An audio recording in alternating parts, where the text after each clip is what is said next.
president-elect now has to put together a team and put forward specifics about how he intends to govern.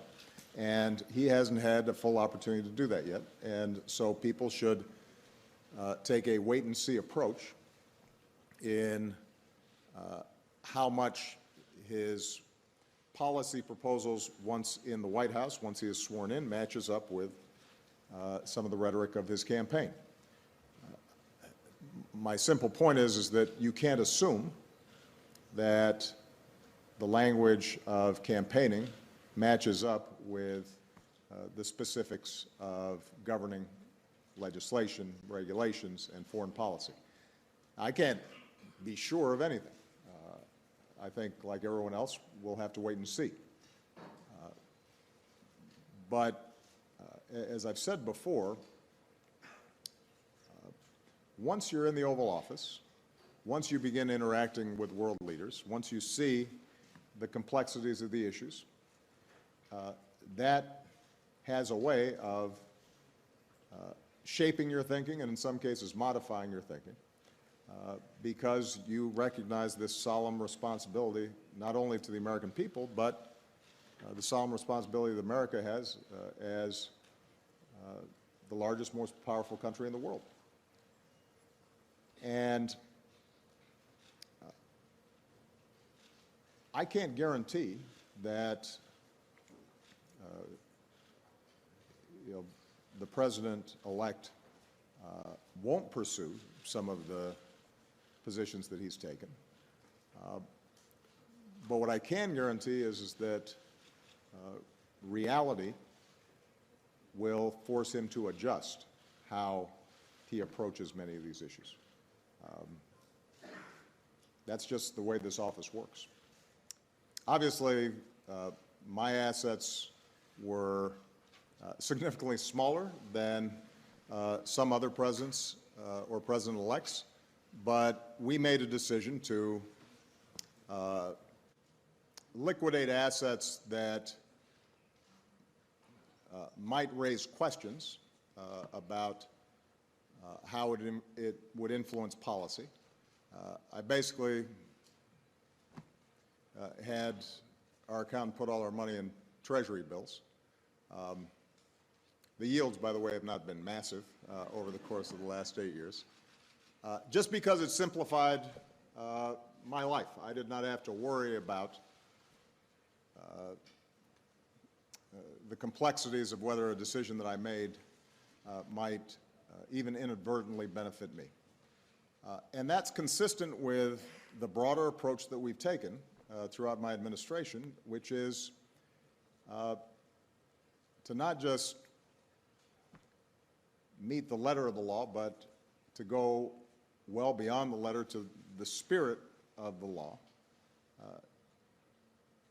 not just for me, but for the people in the White House and in our leadership positions.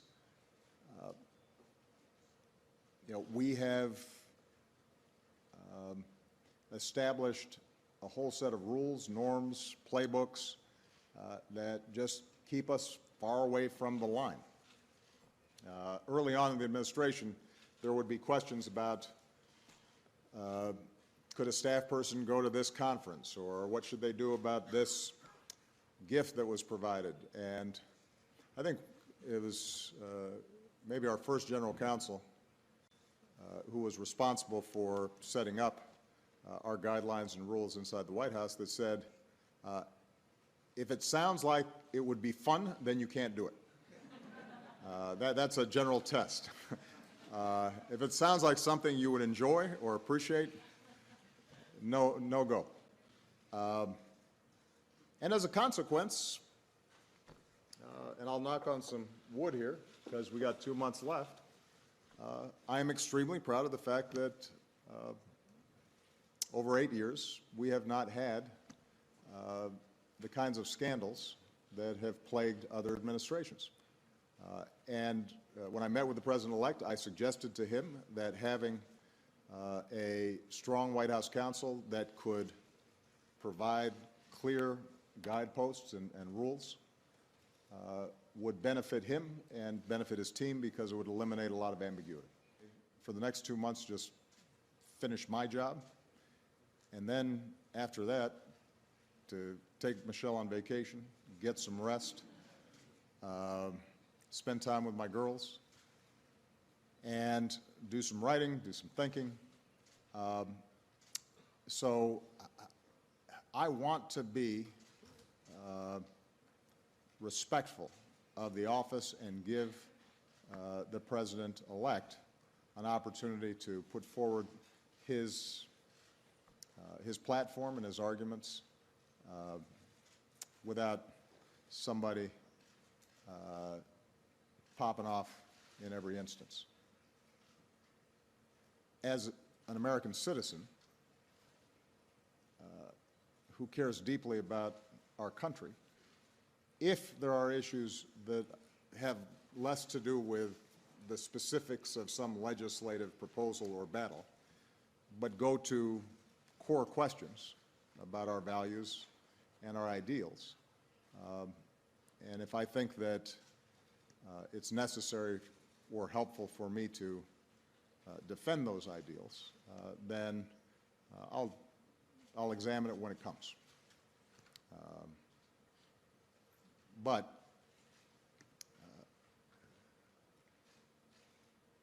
what I do know is that I have to take Michelle on vacation. I think Nancy Pelosi is an outstanding and historic political leader. So much of what we accomplished was accomplished because of her smarts, her tenacity, her legislative skill, and I don't normally meddle with, party votes, and certainly on my way out the door, probably I shouldn't meddle here, but I cannot speak highly enough of Nancy Pelosi. She combines strong progressive values with just extraordinary political skill. And she does stuff that's tough, not just stuff that's easy. She's done stuff that's unpopular in her own base because it's the right thing to do for the American people. I think she's a remarkable leader.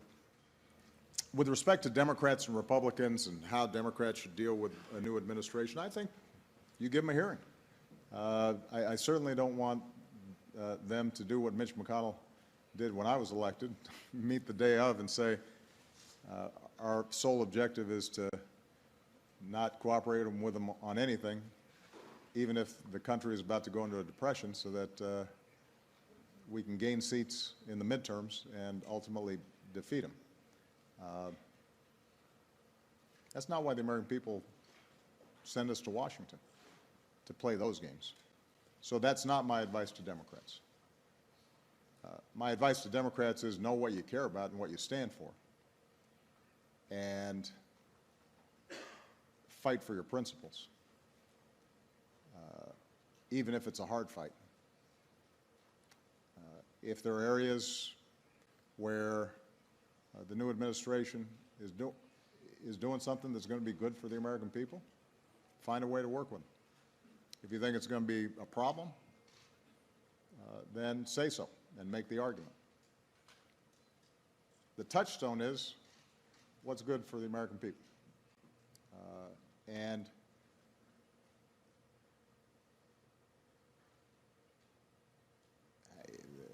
that's worked for me. It means that at the end of the day, and at the end of 8 years, I can look back and I can say that I consistently did what I thought was best. Doesn't mean you don't make mistakes.